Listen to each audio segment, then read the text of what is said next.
Hi, my name is Daly. This is my top 10 plants. The dragon's blood. It is on here as my number one because of the red drops of sand that ooze out when it's cut, its ability to thrive in harsh environments, its adaptation of shading the water that falls off its leaves so it will come back to the tree roots, its ability to heal cuts, bites, burns, and stings.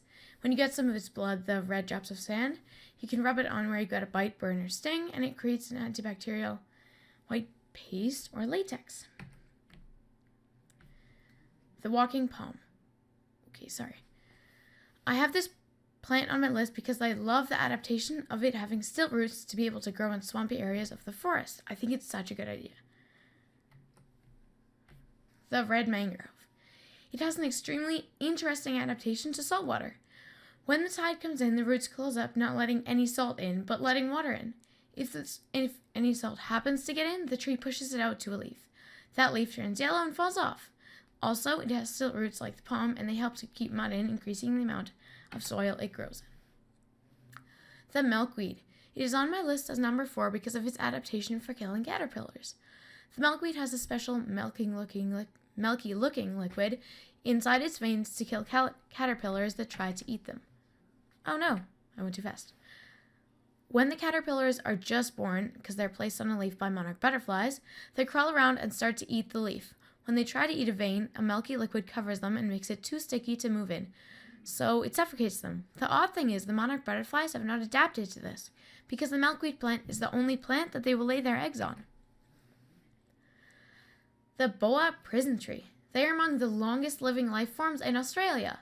The story goes that patrolling policemen in the 1890s or 1900s discovered that the Windham tree was hollow, so they cut a person-sized opening so they could use it as a lockup for Aboriginal prisoners they were transferring to Windham.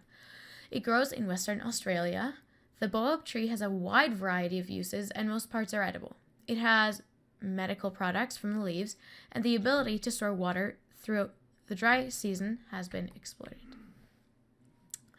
The sensitive plant. It is on here for its adaptation of closing its leaves when it recognizes something's touching it. That way, if a caterpillar or bug tries to eat it after it lands, chances are the bug will not be fast enough to start eating before the leaf moves. Now that, if I was a bug, would probably startle me, so I'd move on to the next leaf, and that next leaf would do the same thing, and I'd just go around and around and around because I'm not very smart until I get to a different plant. So I have a little video here just to kind of show you what it looks like.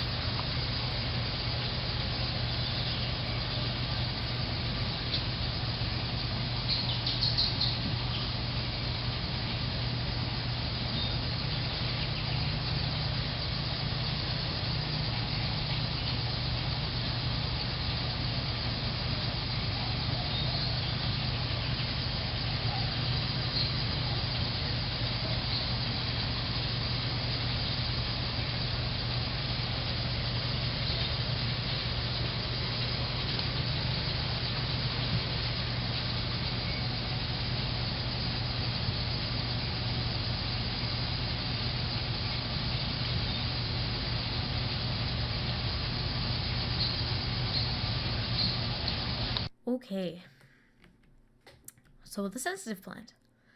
Catnip. I have catnip on here because of the medical uses it has. Catnip can be used to soothe stomach aches, help with aching muscles, aid with sleep, and just generally relax. It is aromatic yet bitter in flavor, which means that it is stimulating to the blood flow of the intestines and drains the heat of body. It is also a good antispasmodic, or great for relieving cramping pains in the intestines. The pitcher plant. It is on my list because I think it's very interesting how it can eat almost anything to get its nutrients. The pitcher plant took millions of years to become carnivorous.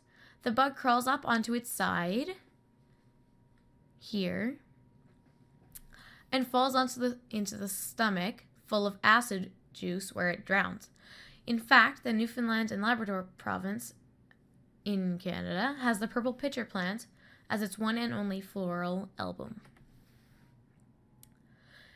The sundew, number 9. I chose it to be on my list because I really like how it tricks bugs into coming to get dew when they're actually coming to get eaten. So if you look at this part right here, it has, it looks like dew to bugs, which is very attractive to them because, of course, they need to drink too. But it's actually like saliva, so I think that's pretty interesting. The bleeding tooth fungus. It's on here mostly because it looks really cool, and that's also why it's my number 10. It has an anticoagulant preventing coagulation to change from a fluid to a thickened mass or to curdle. It's antibacterial. It's found in North America, Europe, Korea, and Iran. And that is my presentation. I hope you liked it.